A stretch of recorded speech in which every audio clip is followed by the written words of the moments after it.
السلام علیکم ورحمۃ اللہ وبرکاتہ۔ پچھلی تفسیر سورہ کافرون کی آئی تھی، جس میں یہ بتایا گیا تھا کہ صحیح احادیث سے ثابت ہے کہ رسول اللہ صلی اللہ علیہ وسلم طواف کی 2 رکعتوں اور فجر اور مغرب کی سنتوں میں قل یا ایھا الکافرون اور سورہ اخلاص پڑھتے تھے۔ اسی طرح آپ صلی اللہ علیہ وسلم نے بعض صحابہ کو بھی فرمایا کہ رات کو سوتے وقت یہ صورت پڑھ لیا کرو، یعنی سورہ کافرون، کیونکہ یہ شرک سے برات ہے۔ برات کا مطلب نجات کیا آتا ہے۔ مسند احمد والیوم 5 456 456، سنن ابو داؤد حدیث نمبر 5055 5055، جامع ترمذی حدیث نمبر 3403 3403، صحیح البانی، اور اس کے علاوہ ابن کثیر میں بھی اس کی تفصیل آئی ہے۔ سورہ کافرون کے بعد سلسلہ سورہ کوثر کا آتا ہے۔ سورہ کوثر کو سورہ نحر بھی کہا جاتا ہے۔ سورہ کوثر یا سورہ نحر مکی ہے، اس میں 3 آیات ہے۔ اعوذ باللہ من الشیطان الرجیم، بسم اللہ الرحمن الرحیم، انا اعطیناک الکوثر، یقیناً ہم نے تجھے کوثر دیا۔ کوثر ایک حوض ہے۔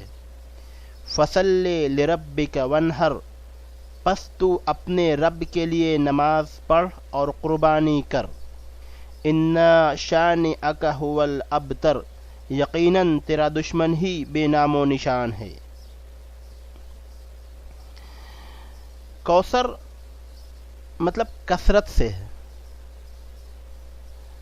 انا اعطیناک الکوثر، یقیناً ہم نے تجھے کوثر دیا، یعنی حوض دیا۔ کوثر کثرت سے ہے، اس کے اور بھی بہت سے معنی بیان کیے گئے ہیں۔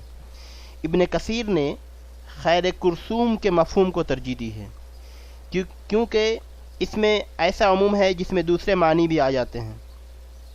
مثلا صحیح حدیث میں بتلایا گیا کہ اس سے مراد ایک نہر ہے جو جنت میں آپ صلی اللہ علیہ وسلم کو عطا کی جائے گی۔ انا اعطیناک الکوثر، یقیناً ہم نے تجھے کوثر دیا، تو یہ جو جنت میں آپ صلی اللہ علیہ وسلم کو عطا کی جائے گی۔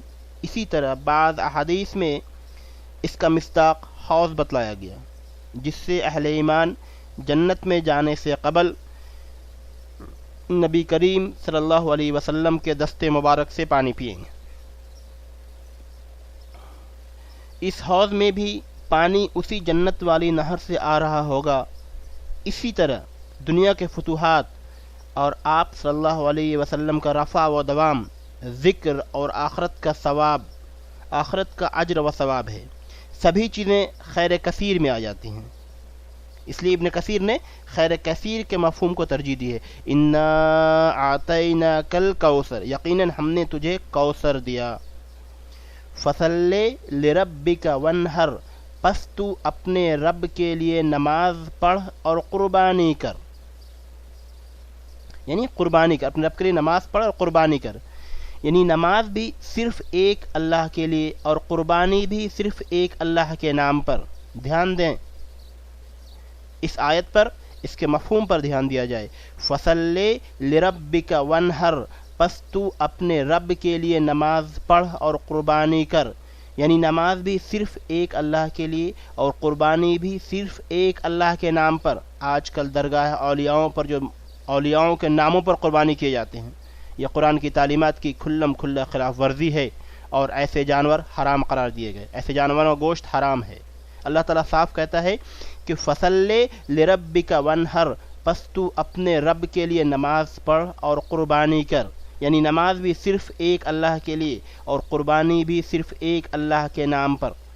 مشرکین کی طرح ان میں دوسروں کو شریک نہ کر، جس طرح سے آج امت مسلمہ کے اندر مزاروں پر، درگاہوں پر، پیر باباؤں کے نام پر قربانی کی جاتے ہیں۔ اللہ نے واضح کر دیا مشرکین کی طرح اس میں دوسروں کو شریک نہ کر۔ نہر کے اصل معنی ہے اونٹ کے حلقوم میں، یعنی اونٹ کے حلق میں نیزہ یا چھری مار کر اسے ذبح کرنا۔ باقی دوسرے جانوروں کو زمین پر لٹا کر ان کے گلوں پر چھری پھیری جاتی ہے، اسے ذبح کرنا کہتے ہیں۔ لیکن یہاں نہر سے مراد مطلق قربانی ہے۔ علاوہ ازیں اس میں بطور صدقہ و خیرات جانور قربان کرنا حج کے موقع پر مینا میں اور عید الاضحیٰ کے موقع پر قربانی کرنا سب شامل ہے۔ اِنَّ شَانِئَکَ هُوَ الْأَبْتَرُ، یقیناً تیرا دشمن ہی بے نام و نشان ہے۔ ابتر ایسے شخص کو کہتے ہیں جو مقطوع النسل یا مفقود الذکر ہو، یعنی اس آدمی پر ہی اس کی نسل کا خاتمہ ہو جائے، مان لیا اس کو کوئی بیٹا نہ ہو جس سے اس کی نسل آگے بڑھے، تو ایسے شخص کو ابتر کہتے ہیں، یعنی اس کی ذات پر اس کی نسل کا خاتمہ ہو جائے، یا کوئی اس کا نام لیوا نہ رہے، یعنی کوئی اولاد اس کو نہ ہو۔ جب نبی صلی اللہ علیہ وسلم کی اولاد نرینہ زندہ نہ رہی، یعنی اللہ کے رسول حضرت محمد صلی اللہ علیہ وسلم کے 2 صاحبزادے جب دنیا سے رخصت ہو گئے، تو بعض کفار نے نبی صلی اللہ علیہ وسلم کو ابتر کہا۔ اِنَّ شَانِئَکَ هُوَ الْأَبْتَرُ، اللہ نے کیا فرمایا اس کے جواب میں کہ یقیناً تیرا دشمن ہی بے نام و نشان ہے، ابتر کہا، جس پر اللہ تعالیٰ نے آپ صلی اللہ علیہ وسلم کو تسلی دی کہ ابتر تو نہیں، تیرے دشمن ہی ہوں گے۔ اِنَّ شَانِئَکَ هُوَ الْأَبْتَرُ، یقیناً تیرا دشمن ہی بے نام و نشان ہے۔ چنانچہ اللہ تعالیٰ نے آپ کی نسل کو بھی باقی رکھا، گرچہ اس کا سلسلہ لڑکی کی طرف سے ہی ہے۔ اس طرح آپ صلی اللہ علیہ وسلم کی امت بھی آپ صلی اللہ علیہ وسلم کی معنوی و روحانی اولاد ہے، جس کی کثرت پر آپ صلی اللہ علیہ وسلم قیامت والے دن فخر کریں گے۔ علاوہ آپ صلی اللہ علیہ وسلم کا ذکر پوری دنیا میں نہایت عزت و احترام سے کیا جاتا ہے، جبکہ آپ سے بغض عناد رکھنے والے، آپ سے دشمنی رکھنے والے صرف تاریخ کے صفحات پر رہ گئے ہیں، لیکن کسی کے دل میں ان کا احترام نہیں اور کسی کے زبان پر ان کا ذکر خیر نہیں۔ اللہ کے رسول حضرت محمد صلی اللہ علیہ وسلم کے چچا ابو لہب بھی تھے، کتنی اولادیں کسی کو نہیں معلوم،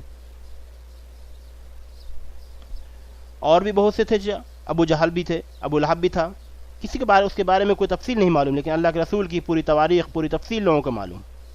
تو اللہ تعالیٰ نے کہا تھا کہ اِنَّ شَانِئَکَ هُوَ الْأَبْتَرُ، یقیناً تیرا دشمن ہی بے نام و نشان ہے۔ اللہ کے رسول حضرت محمد صلی اللہ علیہ وسلم کا نام و نشان کل بھی باقی تھا، آج بھی باقی ہے اور قیامت تک باقی ہے۔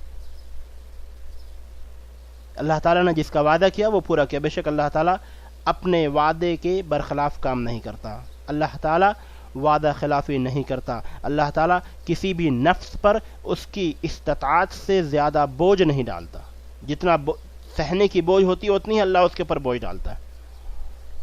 قرآن کی پوری قرآن کا لب و لباب اٹھا کے دیکھنے، صرف اتحاد، یکجہتی اور ایک اللہ پر یقین، اللہ کے رسول کی سنت پر یقین، اللہ کے رسول کی سنت کی پیروی کا حکم دیا گیا، بارہا کہا گیا ہے یا ایھا الذین، یا ایھا الرسول، اور کئی جگہ کہا گیا یا ایھا المؤمنون اطیعوا اللہ واطیعوا الرسول، اللہ کی اتباع کرو، اللہ کے رسول کی اتباع کرو۔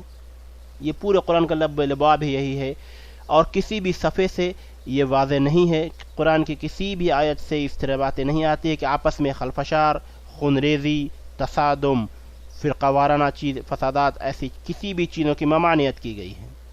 یعنی اپنی زندگی، ایک ایسی زندگی بنائے انسان کہ اپنی زندگی سے دوسروں کا فائدہ ہو، ایک سماج کا، ایک سوسائٹی کا فائدہ ہو، ہم اپنی زندگی سے دوسروں کو فلاح دے سکیں۔ جب ہم کسی کو آرام نہیں دے سکتے تو ہمیں کسی کو تکلیف دینے کا بھی حق نہیں ہے۔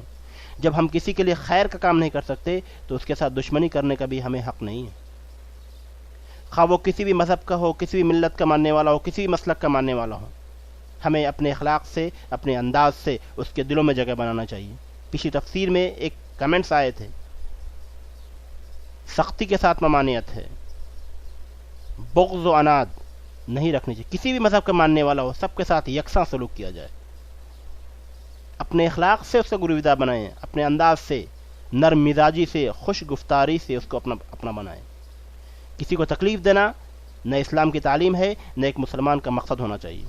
اگر ایسا مقصد ہے تو اس کو ختم کرنا چاہیے، کیونکہ اسلام کی تعلیمات اس کہیں نہیں ہیں۔ اللہ تعالیٰ ہمیں کہنے سننے سے زیادہ عمل کرنے کی توفیق عطا فرمائے، عمل صالح کرنے کی توفیق عطا فرمائے۔ اللہ تعالیٰ ہمارے عمل میں خشوع اور خضوع پیدا فرمائے۔ اللہ تعالیٰ ہمارے دلوں میں اپنا خوف، اپنا یقین، اپنی محبت پیدا فرمائے۔ اللہ تعالیٰ رسول اللہ صلی اللہ علیہ وسلم سے محبت پیدا فرمائے ہمارے دلوں میں، ان کی سنت سے محبت پیدا فرمائے، ان کی سنت پہ عمل کرنے توفیق عطا فرمائے۔ اللہ تعالیٰ دین کا سمجھنا ہمارے لیے آسان فرمائے، دین پہ عمل کرنا آسان فرمائے۔ آمین ثم آمین۔ السلام علیکم ورحمۃ اللہ وبرکاتہ۔